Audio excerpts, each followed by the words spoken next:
YouTube family, it's your boy Mario Evan. I'm back with another episode, and today we're talking about get vaccine. I'm vaccinated, fam. I am in Kingston, Jamaica, as most of y'all know, and I want to take you through the process of what it was like for me to be vaccinated. And I was amongst the first because I am in phase 1 because I'm a medical doctor. So let's talk about it. By the time you see this video, I would have been, or I am at 1 week post-vaccination. I'm alive, I haven't grown a tail. I'm alive and I haven't grown a tail. I'm going to break the process down into little bite-sized sections so you can follow along. Appointment. So the reason I got my appointment, of course, is because I'm a medical doctor. The way how it was done was that they found all of us through a medical body called the Medical Association of Jamaica. They tried to find out who was interested in vaccination. We indicated hey or nay. Those names were submitted to the ministry. A few of us got appointments in the beginning. I was fortunate enough to get one on a Tuesday at 9 a.m. And then that system broke down, and then it was just come during opening hours during this week. And then that's pretty much what happened. My parish, Kingston and St. Andrew. My vaccination site, the St. Joseph's Hospital on Dinero Road. So let me lead into this by telling you that I did have some vaccine hesitancy. I want you to know that at the time when I was about to get the vaccine, they discovered that a couple of people reported clots in the EU after vaccination. I can't remember how long after vaccination, but we had a couple of people reporting that they developed clots. So I had to really dig deep, do a lot of research, find out a lot of information to decide whether the risk for me outweighed the benefit. Everything about vaccines, guys, risk-benefit ratio, I'll be using that term quite a lot. All right, so I head down to St. Joseph's Hospital on the day of my vaccination, and I park. The first security guard, I literally just showed him my medical ID, and I said, my name is X, I'm here for a vaccine, bam. I don't even think he did look on it, but he probably know what the ID looked like. He fly the gate and let in the pirate, and I went in and I parked. What I noticed was a tent on the outside, a single tent, and people were already underneath it. And what I figured I would do was vlog a little in my car. I think this is a very important vlog to do for many different reasons, as a lot of people have vaccine hesitancy. I am 1, a doctor. 2, I got COVID already. 3, this is a big deal. It's a bigger decision that we're making it look out to be. So why not share my experience with you to see if it will help you to decide. You would see that there are about under 30 people underneath this tent. I decided I would come out of the car, join the line, see what was going on. They told us to get there half an hour before. So we did that. Around 9:30 was probably when some rustling was made to have us enter. One of the security guards said, first 20 people come in.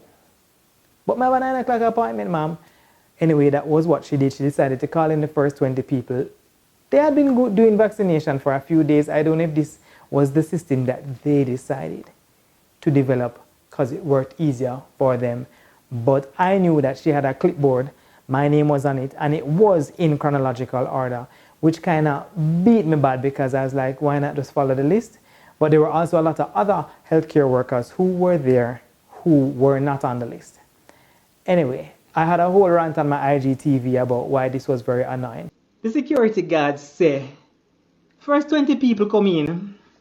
And me I say, but me have appointment, and I'm sure 9 o'clock is the first appointment. So how she has the first 20 people come in? Anyway, so she said, I ended up coming in about the second 20, and I went into the next stage. By the way, phase 1 I call line up and let in. Line up and let in. Party from the line up and let in. Follow the rhythm and like and let. Long time when I dance, you know. Alright, so after line up and let in was phase 2. Phase 2 is sign up. You're given a pamphlet on the COVID-19 vaccine and also a sign-up sheet which you need to fill out. And the vaccine that we have received so far in Jamaica is the Astra Zeneca vaccine, which is actually developed in the UK, but our first shipment came from India as a gift from India. And then we also since then have gotten another set of vaccines through what is called the COVAX facility, which is actually something that was created to help countries like Jamaica, third world countries with less income, to actually have the ability to vaccinate their population. So we got another set. After sign up in the same space, under a new tent now, 20 people underneath this tent is counseling. So one of the nurses told us about the vaccine. She tells us what it was called, where it come from, what are the common side effects, and basically what to expect immediately after you receive a vaccine. And at that point, you get an idea of what are the likely things to happen. She outlined them very clearly. And as that was over, we moved on to registration. So registration is slightly different from sign up in that when you move around to registration, now you book up on another nurse who then takes your form from you and asks you some other questions, like if you're a Jamaican citizen, and then she gives you a number. You take that number and you have a seat to get prepared for section, what was it, line up and come in, sign up, counseling, registration. We're now moving on to vaccination. You enter another room and one of the public health nurses, and they're so excellent, starts to talk to you about what to do. Roll up your sleeves, sir. She's pulling up, she's doing everything. I am trying to get my thing videotaped because you know me, want to vlog it and show no what go on, so I try ask somebody to record it and things. So anyway, I'm not afraid of needles. So we get that sorted out and she says, look away and you'll see it. How are you this morning? I'm cool.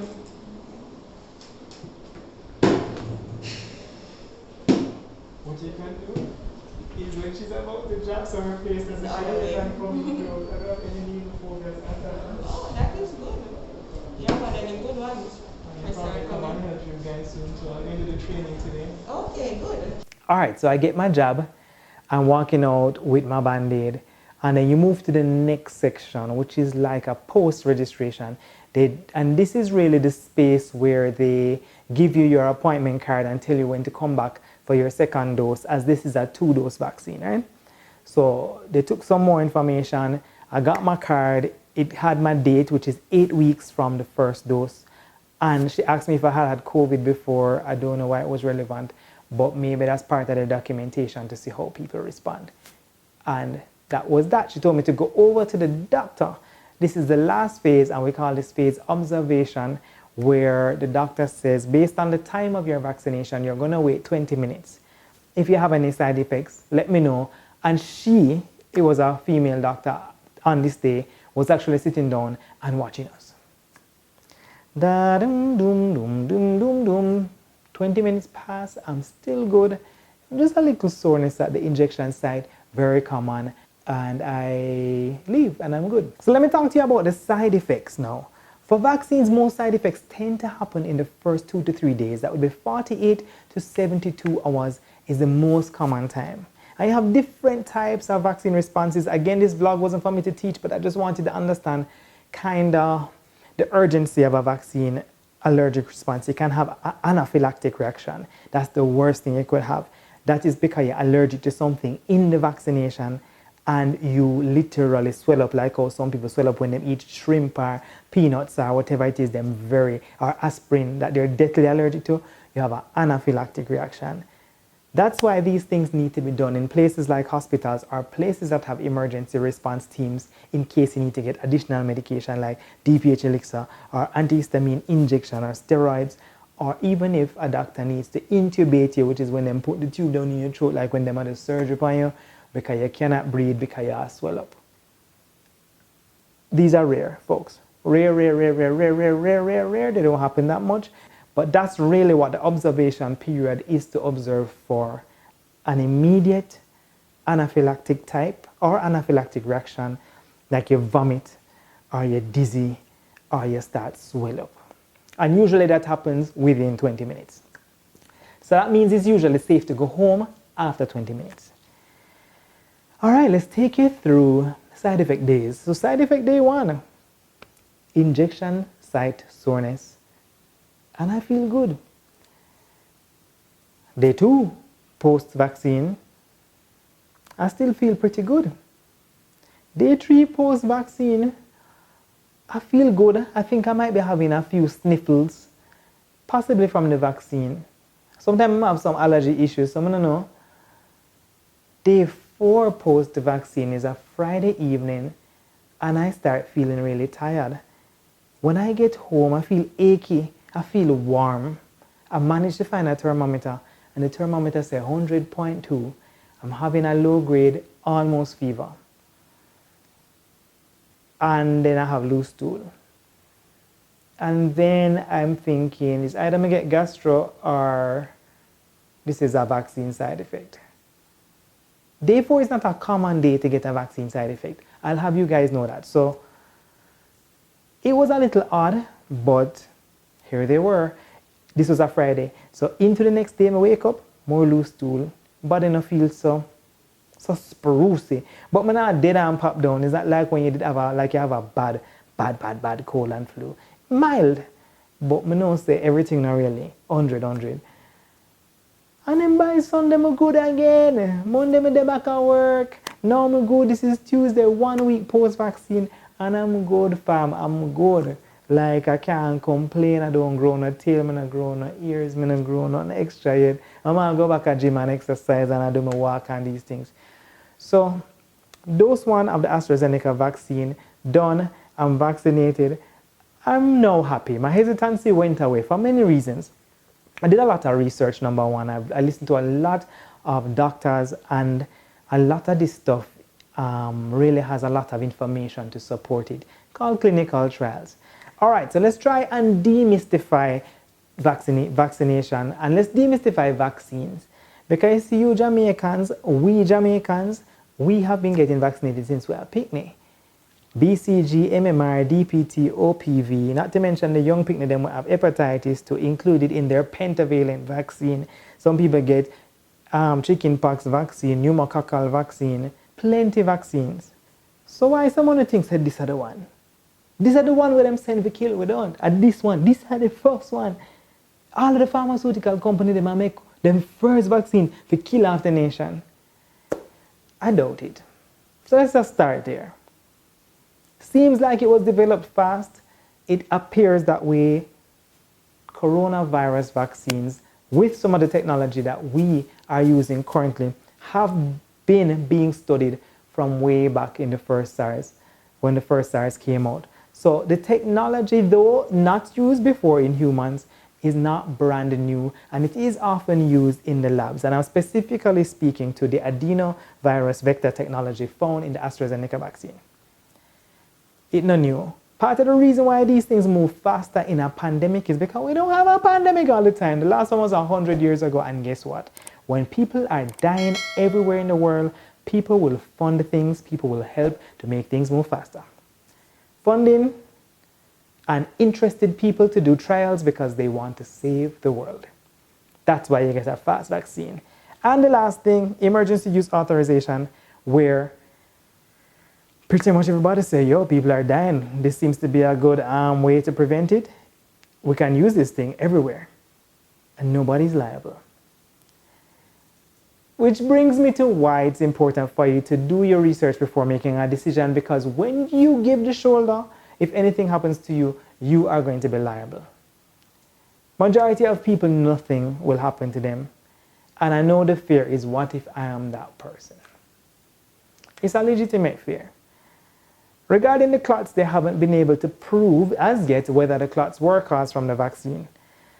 But they do know at this point that the clots are occurring less than would normally occur in the natural population. We would be expecting way more clots per month with or without vaccines than have been reported thus far. And it's under investigation. Is it significant? It is. Is it something that we should be looking for a result for? We should. Does it mean it's going to happen to you? I don't know. But statistically, the chances are probably smaller than certain other things that could happen to you on the road in Jamaica. Real talk.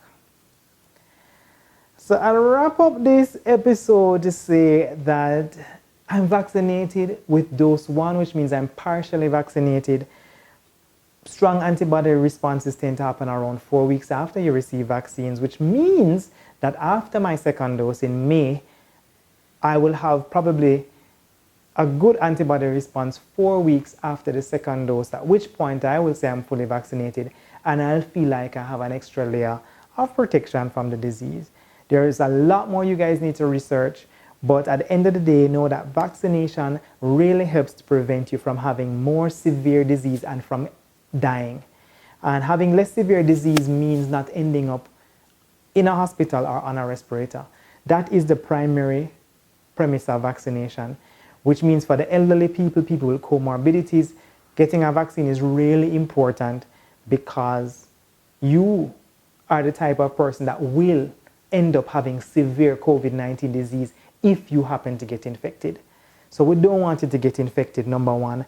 And two, if you get vaccinated, it will decrease the severity of your illness and possibly prevent you from going into a hospital.